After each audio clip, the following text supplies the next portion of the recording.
Hey, how's it going?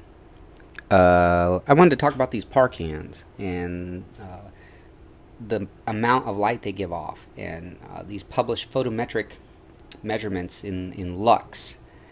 It's confusing to me, and maybe confusing to other people as well.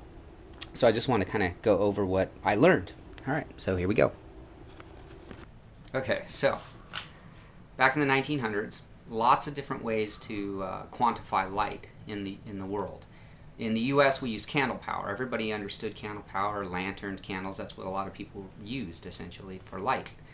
So somewhere around 1948, this European group got together and they said, you know, we need a better standard. We need to be able to standardize or quantify light. So they said, well, why don't we take platinum, heat it up, melt it, and then as it cools down, when it gets to the temperature where it starts to solidify, we'll take a measurement, and we'll call that 60 new candles.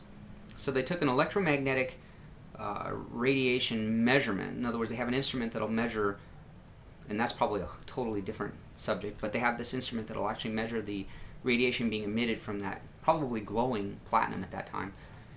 And they said that's going to be 60 new candles. And so that's what they did. They adopted that. So then at some point somebody decided, well, let's get rid of the whole 60 new candle idea. Let's make that 60 new candle measurement a candela. All right, so now we got candelas out of the way. That's the total radiation being emitted by this piece of platinum as it cools down and solidifies. So you can imagine that's probably glowing when it's solidifying, whatever. So you got that done. They got that measurement out of the way. So they know they have a way to quantize the radiation. Well, then it dawns on them, hey, when we emit radiation, it's not always visible.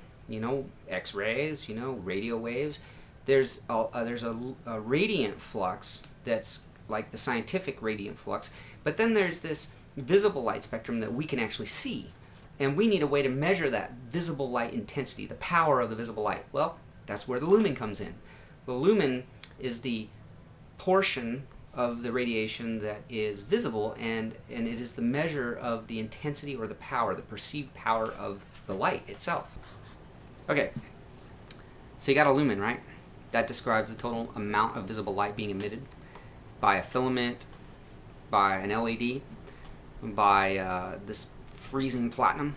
So now you have the need for, well, how much of that emitted light is falling on a given area?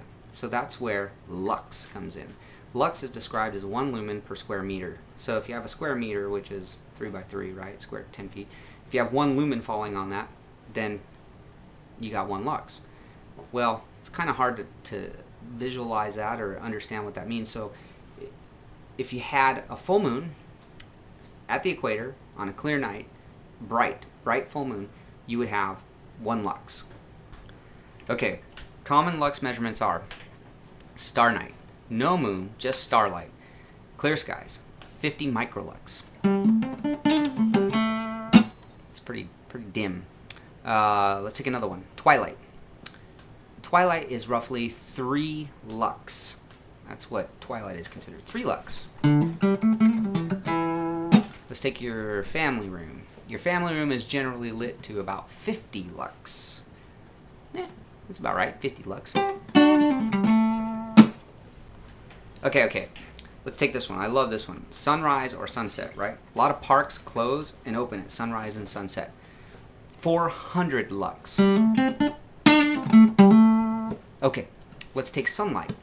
Sunlight, maximum brightness, 100,000 lux. Minimum brightness considered direct sunlight, 32,000 lux. Okay, back to the ParCans. The ParCans usually have a manual that publishes some photometric chart which gives you the lux values. Now the lux in these charts is usually published at 3 meters.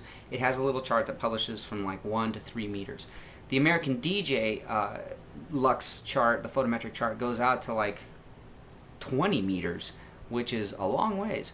At 20 meters, the PAR 64 from American DJ comes in right about bright moonlight. It comes in 0.9 lux, a little bit below a full moon, at 20 meters, which is 60 feet. So that's not bad, you know. It's just like moonlighting. 60 feet's a long ways. So if you look at the American DJ versus the Chauvet versus the no-name brands, the way that they're getting away with their lux readings are they spread their beam out wider, or they narrow it to get better lux or brighter. You know, if the beam angle is very narrow, then they're concentrating all of their candelas into a smaller area, which gives them a higher lux value. It just makes sense, right? Tighter beam gives you a brighter intensity, perceived intensity. So the American DJ actually has a very wide beam. It turns out the American DJ P64, at least the old one, I don't know about the pros, are 30 degrees. The no-name brand is 25 degrees. The Chauvet's is roughly half that. The Chauvet beam angle is, for the PAR 56, I think is somewhere around 15 or 14.8 degrees, very narrow, and the PAR 64 by Chauvet is going to be 16 degree beam angle, which is a narrow beam. Now what you would think, and what you do find in the data, is that these narrower beams are brighter farther away. So like, for instance, at 10 feet, the PAR 56 by Chauvet comes in at like 148 lux. Their PAR 64s at 16 degrees at 10 feet comes in almost 350 lux. So that's a bright beam at 10 feet.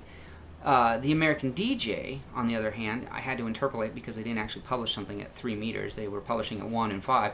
But it came out to be right around 115 lux at 3 meters. So the American DJ is going to be 115 at 3 meters. It's not going to be as bright as the Chauvet's, but it's going to have a much wider beam angle.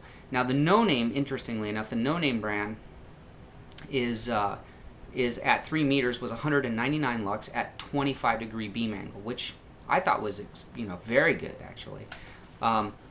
So there you go. You know, you got brighter lights. I would say if you want to spread a wide beam, the American DJ has definitely got a wider beam. It's got the widest of all of them.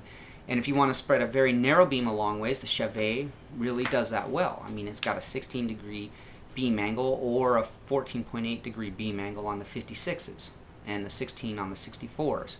Now, that being said, you know, I'm only covering the ParCans with the 10 millimeter ultra bright LEDs.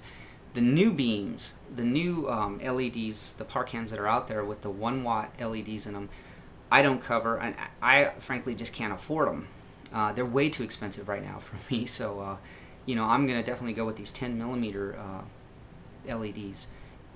You know, if you get free gear, it's not so bad. I mean, if you get a couple of these 1 watt guys and it's free, woohoo, you know, but I don't get free gear, so I just wanted to cover the lux values. So I think for me, it's definitely probably these no-name brands they're going to give me this 10 millimeter, you know, LED, and it's got a digital display on the back, and it's 119 bucks, brand new.